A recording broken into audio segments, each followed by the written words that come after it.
वालेकुम वरहमतुल्लाहि ताला वबरकातुहू। अज़ीज़ नाज़रीन, उम्मीद है कि आप लोग खैर वाफ़ियत से होंगे। मौला आप लोगों को सलामत रखे। अज़ीज़ साथियों, इमरान प्रतापगढ़ी की एक और लाजवाब शायरी आप लोगों को सुनाने जा रहा हूँ। मज़ा आ जाएगा इस शायरी को, ज़रा आप दिल से सुनिए। मेरा लोकसभा क्षेत्र नहीं लगता, लेकिन यहाँ से हमारा जो लगाव है वो बहुत पुराना है। कभी ये क्षेत्र मेरे वालिद साहब की लोकसभा में लगता था।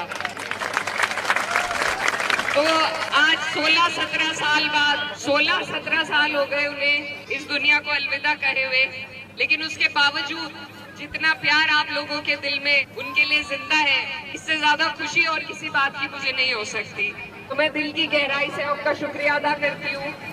और जब भी मैं कैराना में बैठती हूँ हर जुमेरात को, तो बड़े तादाद में मुजफ्फरनगर से लोग वहाँ आते हैं जिनका कोई काम नहीं होता, ना मैं उनका कर सकती हूँ कुछ काम, लेकिन सिर्फ ये जो प्यार और मोहब्बत का रिश्ता है, जिसकी नींव मेरे वालिद साहब और आपने मिलकर रखी थी, सिर्फ उसी के बुनियाद पे बहुत से लोग यहाँ से चलकर आते हैं। तो मैं उनका भी दिल से धन्यवाद देना चाहती हूँ। ये जो लगाव है इसका कोई मोल नहीं है।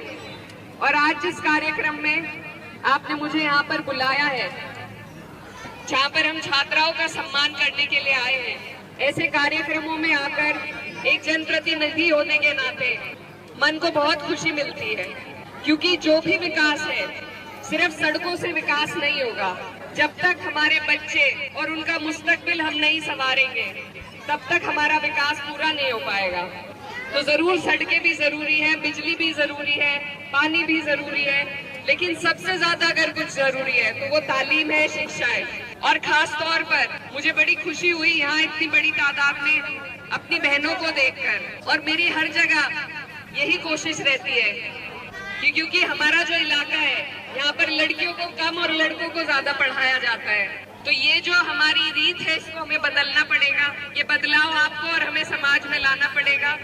और इसमें शोभान भाई जैसे जागरूक लोग जिस तरीके का काम समाज में कर रहे हैं, उससे बहुत फायदा हमारा होगा।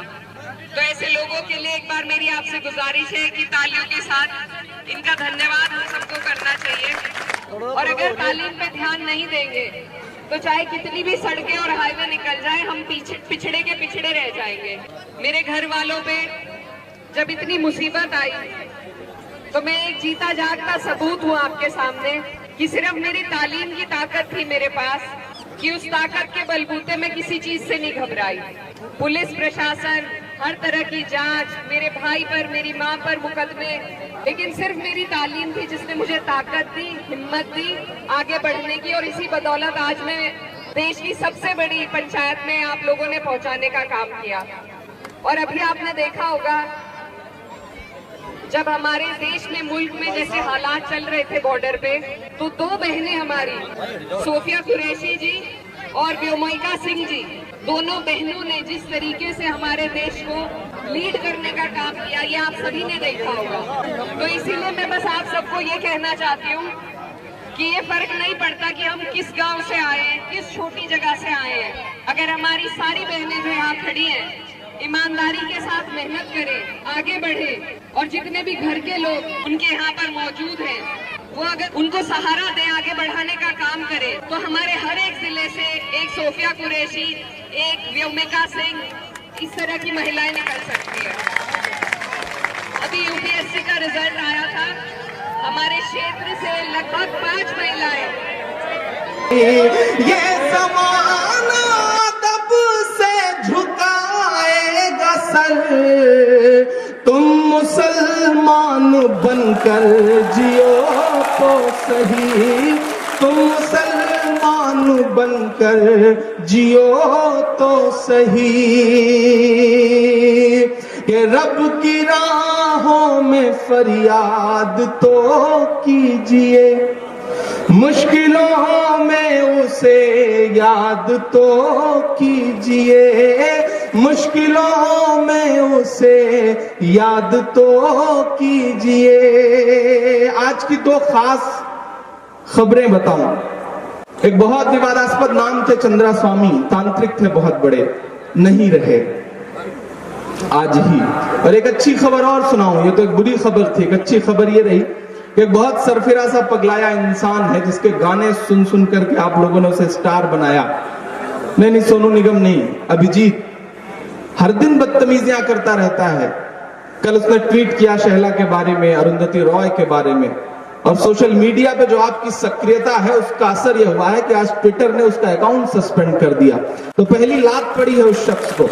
अल्हम्दुलिल्लाह ये एक अच्छी खबर मैं पढ़ता हूं साहब।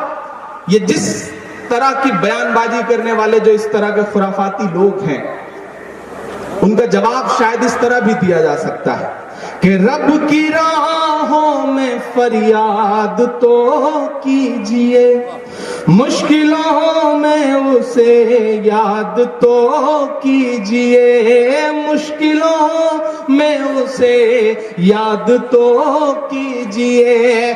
किसमें दम है अज़ां बंद करवाए फिर, मस्जिदें अपनी आबाद तो कीजिए, मस्जिदें अपनी आबाद तो कीजिए, मस्जिदें अपनी आबाद तो कीजिए। मेरी आंखों के सामने एक बड़ी तादाद में नई नस्ल बैठी है। तमाम ऐसे बुजुर्ग भी बैठे हैं मैं जिनकी पेशानी की झुर्रियों में आज के हालात के एक एक अक्स को उभरा हुआ देख रहा हूं। आपको समझना पड़ेगा कि इस माहौल में जीना कैसे है, इस माहौल में रहना कैसे है। मुशायरे का मकसद सिर्फ ये नहीं है कि रात भर तफरी हो, तालियां बजें, आपको मजा आए, आपको अच्छा लगे, उसका कुछ हासिल भी होना चाहिए।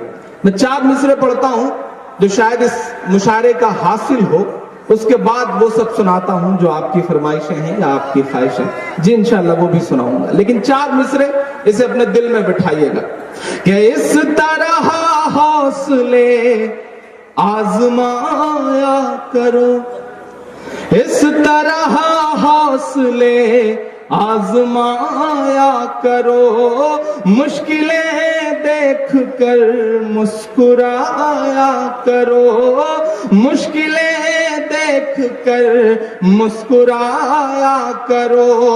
2 निवाले भले कम ही खाया करो, अपने बच्चों को लेकिन पढ़ाया करो, अपने बच्चों को लेकिन पढ़ाया करो, अपने बच्चों को लेकिन पढ़ाया करो। बहुत शुक्रिया, बहुत मोहब्बतें, बहुत कामयाब मुशायरा है।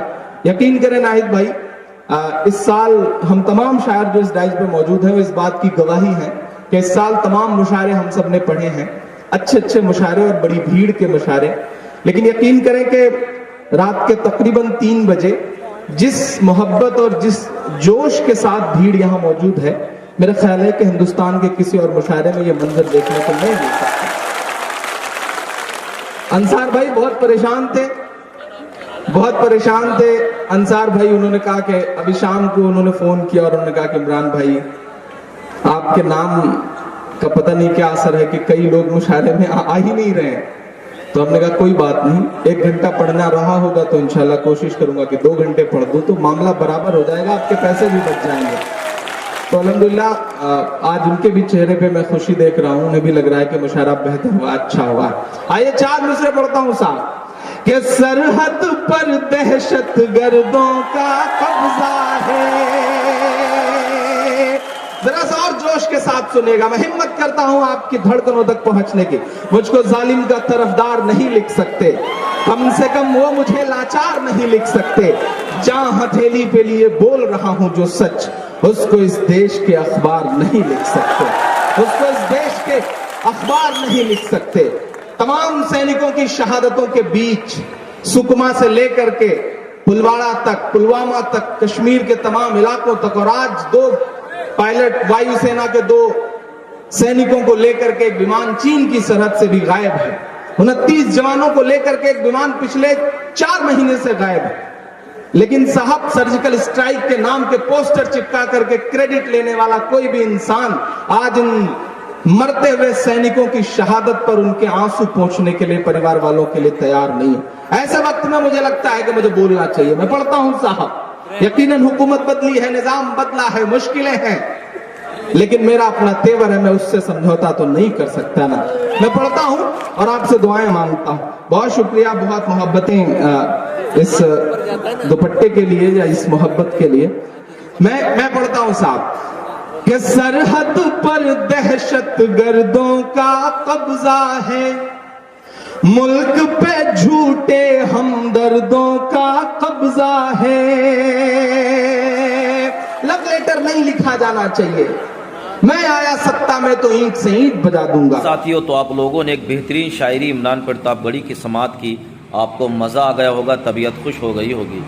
दोस्तों, आपसे गुजारिश है कि हमारी वीडियो को लाइक कीजिए, कमेंट कीजिए और शेयर कीजिए, अपने दोस्तों में व्हाट्सएप में भेजिए। अजीज़ साथियों, एक बात और आपसे मैं कहना चाहता हूँ कि अपने वालिदैन का ख्याल रखें, उनकी इज़्ज़त करें, इसलिए कि वो आपकी दुनिया भी है और आपकी आखिरत भी है। माँ बाप से मोहब्बत रखिए, उनकी खिदमत कीजिए, उनकी खिदमत में अल्लाह की रज़ा है, उनकी खिदमत में मेरे नबी की रज़ा है। जो माँ बाप को सताते हैं, माँ बाप को गालियाँ देते हैं, उनसे अल्लाह भी नाराज़ होता है और रसूलुल्लाह भी नाराज़ होते हैं। अल्लाह पाक हम तमाम को अमल की तौफीक अता फरमाए। अस्सलामु अलैकुम।